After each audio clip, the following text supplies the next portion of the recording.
వచ్చే 1వ తారీఖు నుంచి 20,000 మంది ఉపాధి వీధిన పడుతుంది.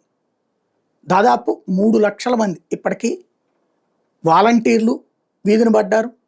అట్లాగే మద్యం దుకాణాల్లో పనిచేసిన వాళ్ళు వీధుల పాలయ్యారు. అట్లాగే ఇప్పుడు రేషన్ వెహికల్స్కి సంబంధించినటువంటి వాళ్ళు వాళ్ళ అసిస్టెంట్స్ 20,000 మంది, వీళ్ళు 10,000 మంది, వాళ్ళు 10,000 మంది. ఇప్పుడు వీళ్ళైతే రోడ్డెక్కి ఉద్యమిస్తున్నారు. రేపు జూన్ 1వ తారీఖు నుంచి వీళ్ళ సేవలు వద్దని తేల్చి చెప్పేసినటువంటి నేపథ్యంలో అదేమంటే వీళ్ళకి ఆ వాహనాన్ని ఫ్రీగా రిజిస్ట్రేషన్ అన్నటువంటి ఒక పేరు పెట్టారు. అదే సందర్భంలో ఆ వాహనదారులందరూ కూడా తాజాగా ఆందోళనకి దిగారు. నిండా మునిగిన మాకు చలేంటి ఉన్న పడంగా రోడ్డుపైకి లాగేశారు, ఫలితం అనుభవిస్తారు. రేషన్ వాహనాల ద్వారా జగన్ మాకు జీవితం ఇచ్చారు, కూటమి సర్కార్ ఆ జీవితాలను కూల్చేస్తుంది. రేషన్ వాహనాలు వచ్చాక 90% పైగా రేషన్ పేదలకు చేరింది. డీలర్ల ద్వారా 64% కూడా రేషన్ పంపిణీ అయ్యేది కాదు.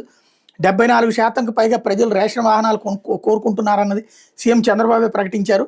ప్రజాస్వామ్యంలో ప్రజల అభిష్టానికి విరుద్ధంగా ప్రభుత్వ నిర్ణయాలు దేనికోసం, వెంటనే రేషన్ వాహనాలు పునరుద్ధరణ ఆలోచించాలి అన్నటువంటి పాయింట్ ఇక్కడ హైలైట్ చేశారు.